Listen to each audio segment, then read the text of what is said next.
Nairobi, warning that Kenya is in grave danger, opposition leader Raila Odinga said in an interview with the Associated Press on Sunday that the country's repeat presidential election was a sham and that a new vote should be held within 90 days.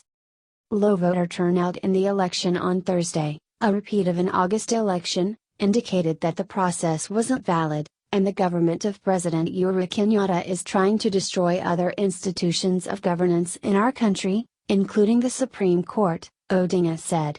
He boycotted the vote, saying electoral reform was needed.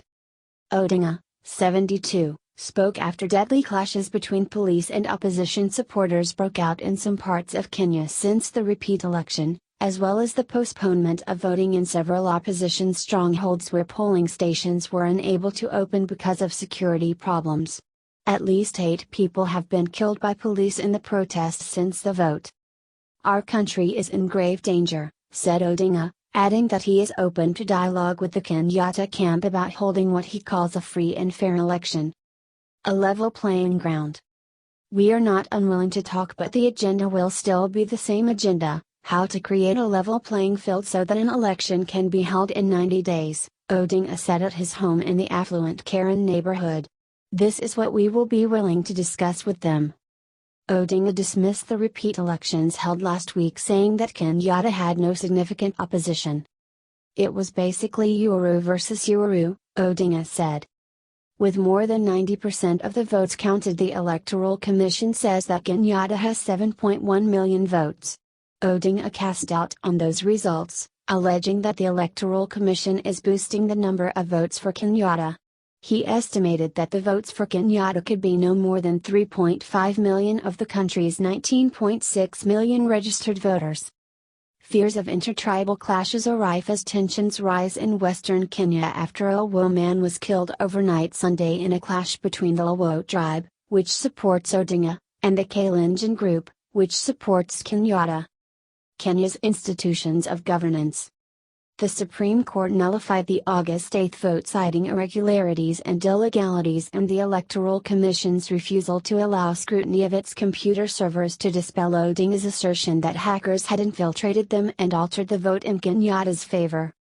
Odinga said Kenyatta is trying to destroy Kenya's institutions of governance and cited amendments ruling party legislators had pushed through parliament before the repeat election that reduced the powers of the Supreme Court to adjudicate election disputes and reduced the powers of the Electoral Commission chairman.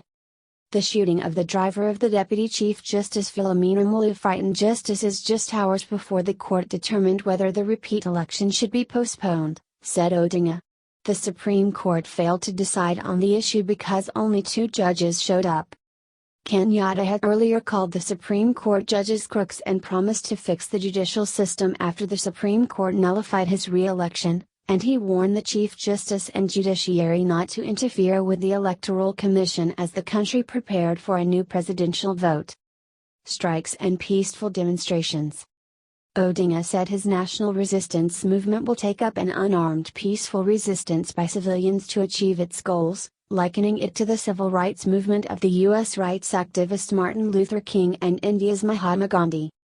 He said in order to achieve the goal of new elections in 90 days, his movement will call strikes, peaceful demonstrations and boycotts. All these are instruments available for the populace to put pressure on the government of the day, he said. Our constitution actually provides for this: if a regime is undemocratic, if a regime does not enjoy legitimacy, the people are justified to resist the regime, he said.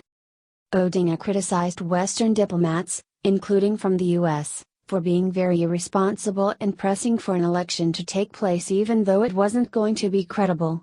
Us, we are talking about credible elections; them, the diplomats, they say any election is okay, Odinga said. They say they are Kenya's friends, then they are friends Kenya is better without. If they are our friends, then we do not need enemies.